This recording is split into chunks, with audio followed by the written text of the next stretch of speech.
Welcome to Mill History Talk, the podcast where we explore the past to better understand the profession of arms today.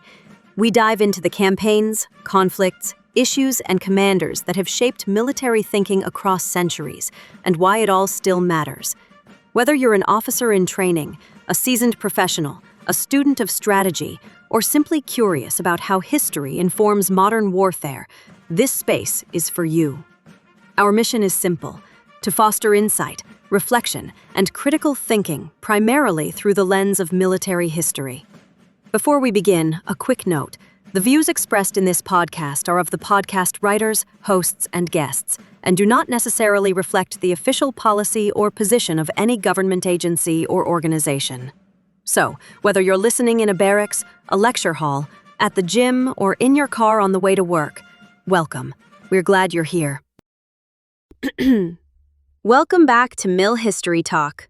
This is episode 56, which means two things. One, we've been doing this long enough that nobody can call it a phase. Two, yes, I am still the chief of the book review desk. Before you ask, no, that position does not come with additional pay, a better parking spot, hazard pay, or winter weather compensation.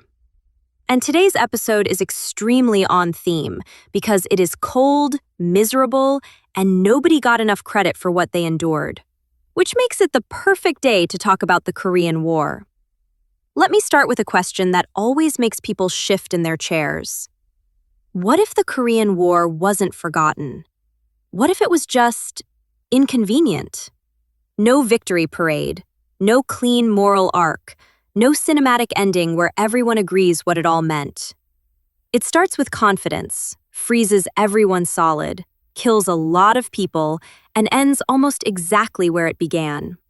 Which is why Max Hastings' The Korean War still matters, and why it's the focus of today's review. Max Hastings is a journalist historian, and that matters a lot for how this book reads. He's not writing doctrine. He's not doing staff college lane training. He's explaining how a war unfolded when leaders believed, very sincerely, that they had it under control. This book came out in the late Cold War, after Vietnam had already blown a hole in Western confidence, but before Chinese and Soviet archives were fully open. Hastings writes with skepticism and, honestly, with a little restrained anger. And just to set expectations, this is not a tactics manual. This is not an order of battle flex. This is a book about how smart institutions convince themselves they're right up until reality intervenes. So, what is Hastings actually arguing? Here's the uncomfortable core. The Korean War was not inevitable. It was mismanaged. Repeatedly. Early success breeds confidence. Incheon works brilliantly, and suddenly leaders believe escalation can be controlled. They assume the enemy will behave rationally. They assume political constraints will magically disappear once momentum is on their side. And history responds by doing what it always does, punishing those assumptions immediately and without mercy. The rush to the Yalu isn't bold vision. It's institutional blindness. Chinese intervention isn't shocking because it was unforeseeable. It's shocking because it was inconvenient to believe. One of the things Hastings does exceptionally well is show how decisions at the top collapse downward. Not as theory, but as lived experience. Freezing temperatures, broken logistics, orders that don't match reality. Soldiers fighting an enemy who refuses to play by the rules Western planners expected. And Hastings treats this properly as a coalition war. British, Commonwealth, South Korean, and American forces all matter here, which means more coordination, more politics, and yes, more friction. Because alliances don't just multiply strength, they multiply complexity. Let's talk strengths, because this book earns its reputation. First, the human dimension. Hastings captures what cold weather war actually feels like, physically and psychologically. His writing on the Chosin Reservoir is powerful without being romantic, heroic without being dishonest. Second, coalition reality. Different nations, different political limits, different tolerance for risk.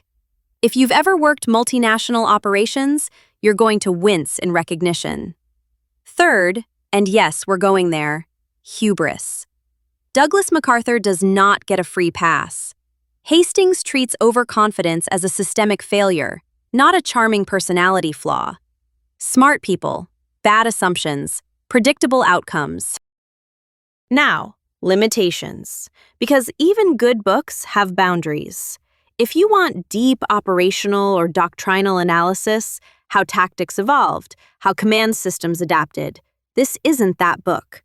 And Hastings didn't have access to later Chinese and Soviet archives, which means some strategic motivations are simplified. But those aren't deal breakers. They're scope choices. Hastings is clear about the book he's writing, and he writes it well. So why does this book still matter? Because it's a case study in assumptions. Assumptions about escalation. Assumptions about control. Assumptions about how enemies think. And yes, this is Clausewitz, but hypothermic. Friction everywhere. Plans collapsing on contact with reality. Confidence dissolving under pressure. If you want to understand how wars drift instead of start, how limited objectives turn into unlimited suffering, or how institutions talk themselves into believing everything is fine, this book explains that pattern with brutal clarity. So here's the verdict from the book review desk. Still no budget, still no parking spot. Strong recommendation, buy it. Best for general readers, junior officers, policymakers, and anyone trying to understand how wars actually unfold once politics, pride, and fear get involved. Read it cover to cover. Then, pair it with something more operational if you want the mechanics. And before we close, here are 2 smart follow-on reads, because no one book does it all. First recommendation, The Forgotten War by Blair. This is the ground-level operational heavyweight. Units, commanders, campaigns, and how the war was actually fought day to day. If Hastings gives you the why, Blair gives you the how. Second recommendation, The Korean War by Bruce Cumings. This is the high-altitude political and strategic lens. Origins, ideology, civil-military tension, and long-term consequences. You may argue with it, and that's fine. It will still make you think harder. One shows you the fight, the other shows you the frame around the fight. You need both. Final thought, and then I'm going to go find more coffee and maybe a heater. Wars aren't forgotten because they're unimportant. They're forgotten because they mess with the stories we like to tell about ourselves. History doesn't repeat, but bad assumptions absolutely do. I'm Hope, still chief of the book review desk, still unpaid, still parked in the back 40. This has been Mill History Talk, episode 56. Thanks for listening. Stay warm, question confidence, and I'll catch you on the next one.